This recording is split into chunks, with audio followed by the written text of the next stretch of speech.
son rival historique, l'Athletic. Julien, jeune parisien étudiant Erasmus à Madrid, a vibré comme les autres supporters merengues. Je suis un grand fan du Real Madrid depuis Zinedine Zidane. C'est lui qui m'a inspiré, c'est mon idole. C'est pour ça que j'aime le Real Madrid. Et voilà, 12 ans après, le Real remet ça. Et c'est mon année, c'est l'année de Madrid. L'Athletic a remporté la Liga et le Real Madrid la Coupe du Roi et la Ligue des Champions. C'est une année 100% madrilène.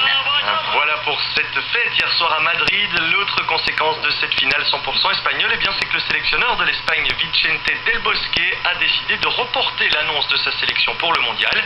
La liste des 23 joueurs de la Roja devait être dévoilée aujourd'hui, mais Del Bosque a repoussé son choix d'une semaine en raison de doutes sur la forme de certains joueurs, et notamment celle des finalistes de cette Ligue des Champions. Chez nous, on connaissait déjà les noms, on connaît désormais les numéros des Diables Rouges, nos Diables, qui ont choisi le numéro qu'ils porteront au Brésil.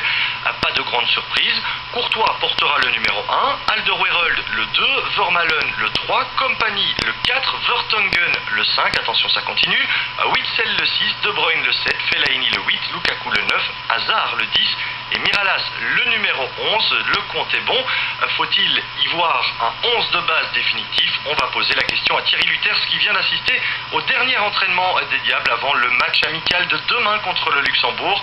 Thierry, bonjour. Alors faut-il donner de l'importance à ces fameux numéros? Évidemment, c'est une formalité, si j'ose dire, administrative par rapport à la FIFA, une fois que la liste des 23 est communiquée. Mais c'est vrai, vous l'avez dit, que les 11 premiers numéros ressemblent furieusement à une potentielle équipe de titulaires.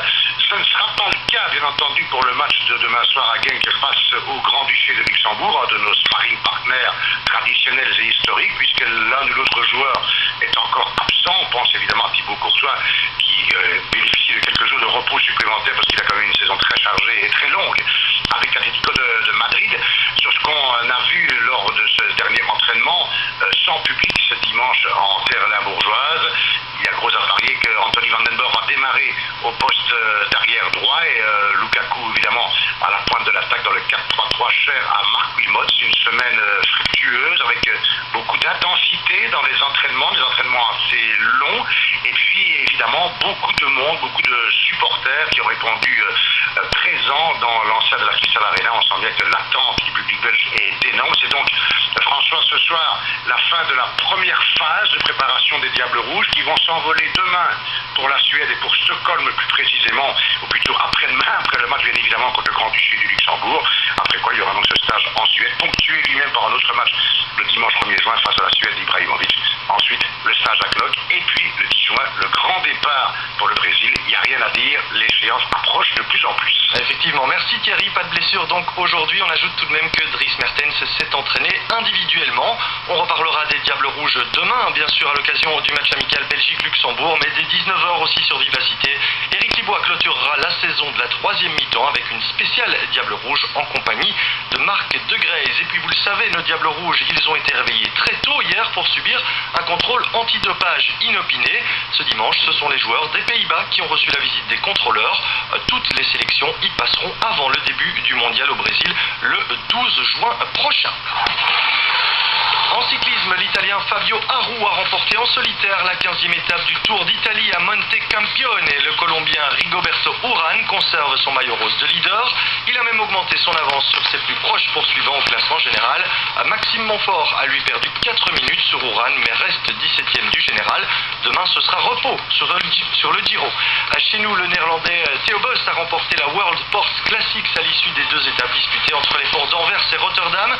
Theo Bos s'est classé 2e de l'étape du jour, remportée par son compatriote Ramon Sinkeldam. Au Tour de Norvège, la dernière étape est revenue au sprinter local Alexander Kristoff. Le Polonais Paterski a lui profité de cette dernière étape pour s'imposer au classement final.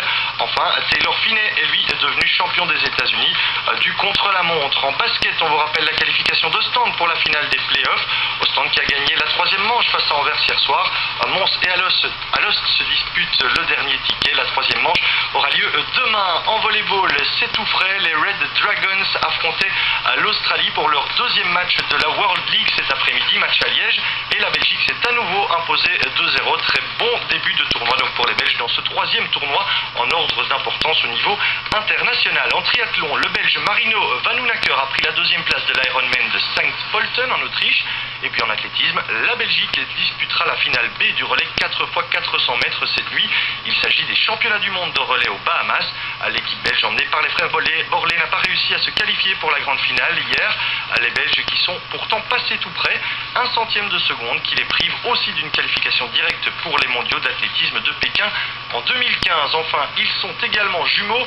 Les frères Jean-Philippe et Nicolas Gillon sont devenus hier champions d'Europe de judo en kata à catégorie Nage-no Kata. Il avait lieu ce championnat à Lignano en Italie. Enfin, un résultat de foot qui vient de nous parvenir. On dispute aujourd'hui la manche allée de la finale du tour final de Division 3 et l'Union Saint-Gilloise amène 2-1 contre le Patro Esden. Il reste encore 5 minutes dans cette rencontre. Rencontre que vous pourrez suivre, on vous donnera en tous les cas le résultat. Marc Vernon le fera dans la suite de Viva Sport. Vivacité, le sport en toute complicité avec l'ADEPS.